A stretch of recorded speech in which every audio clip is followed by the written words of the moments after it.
Hi, everyone. In this lesson, we are talking about self and perception. And I know you're looking at this map thinking, oh no, she's got the wrong class notes up. She thinks she's in a history class, but that's not true. I have that map here because we are going to talk about an interesting point today. I think it's interesting. The idea that the map is not the territory. So this idea that the map is not the territory, basically the map just represents the territory. It's the difference between the real world versus our understanding of the real world. The map isn't real. It's just a representative of what should be real. The theory isn't what it describes, it's our interpretation of that information. So what does any of this mean to someone who has a fear of public speaking? Well, there are a couple of things that impact your reality or your perception. One is self-concept, what you think or how you feel about yourself.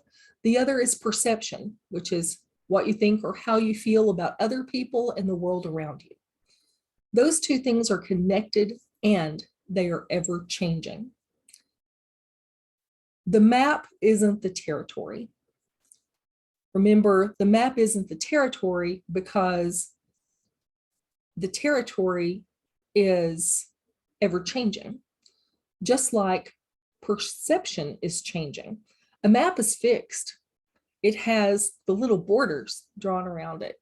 Otherwise, if the map were reality, we could go to Texarkana or Oklahoma, wherever our state joins with their borders, and we'd see like a bold outline around it. Well, that doesn't really happen. It's just a map.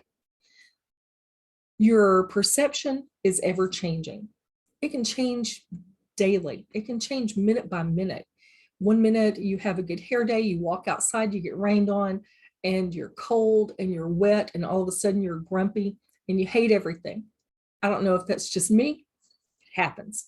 But because your perception and your own self-concept can change, then it can't be permanent.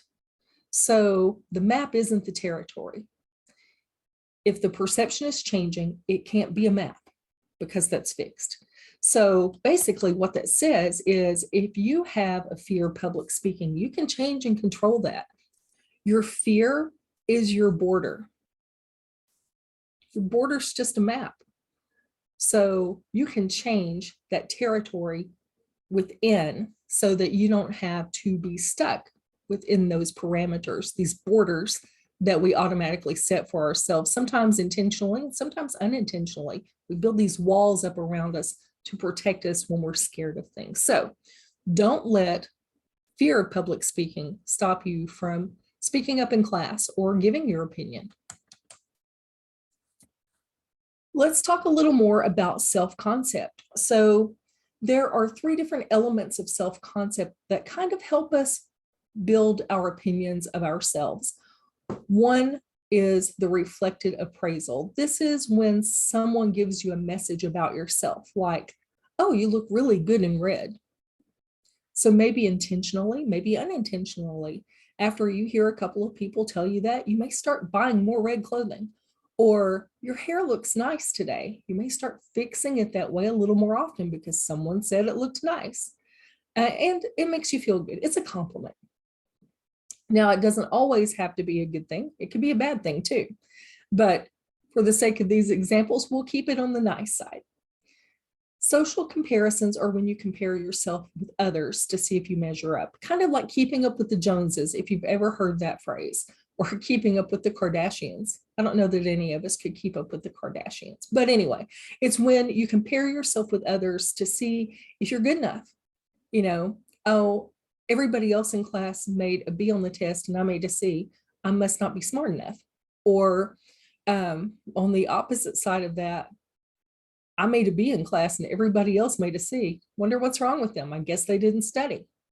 We've all had those kinds of thoughts before. Self-perception also very much a huge part of self-concept because it's the way you see yourself. And I've included some examples here. I want you to go back to the slides that I've attached for you and click on those so you can see them. If you're not familiar with Big Bang Theory, in the last example for self-perception, please look for Amy is the woman wearing the purple dress. And what she says is the example of self-perception.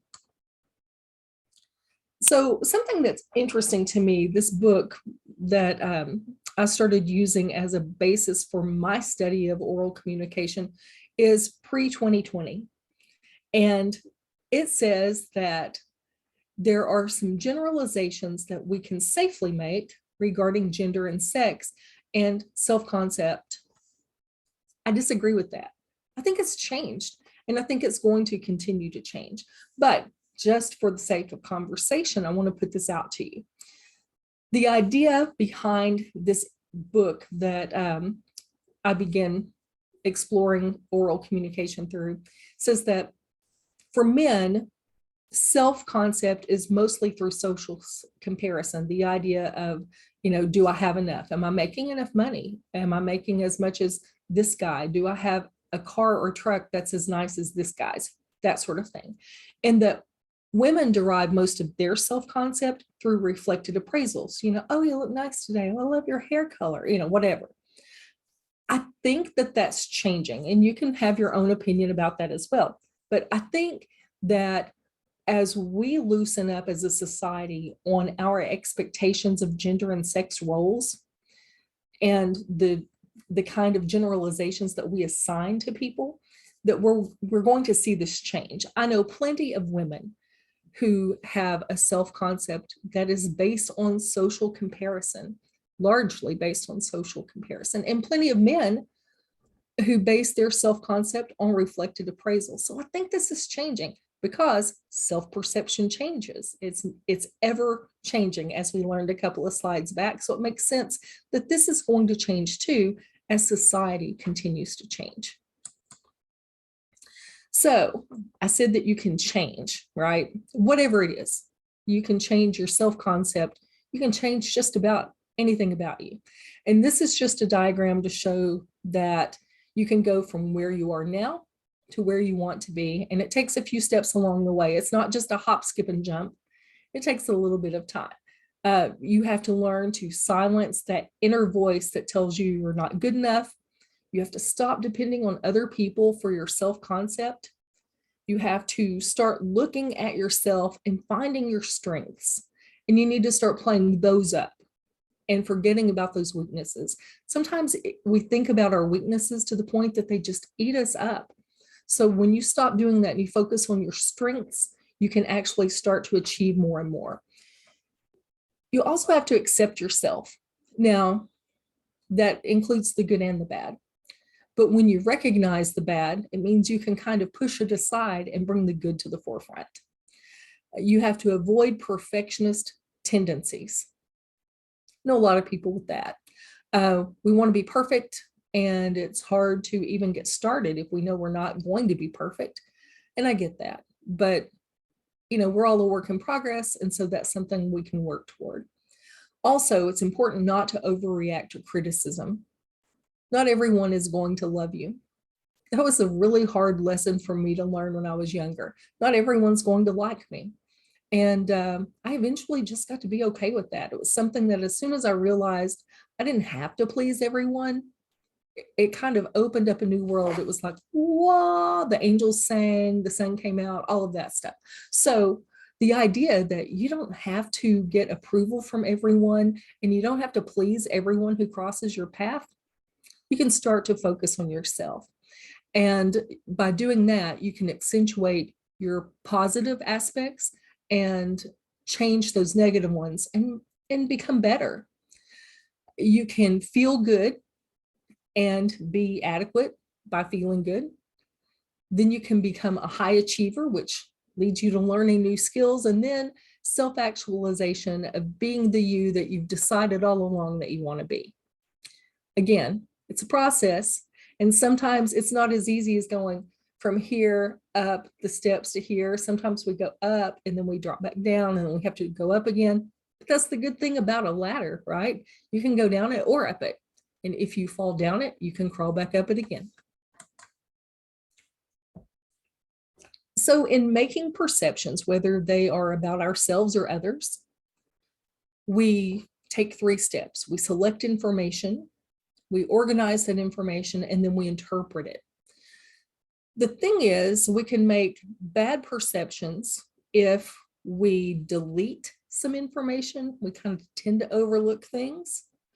Or if we distort information, maybe you're creating a perception based on what someone said, and you imagine that it meant more to them than it really did.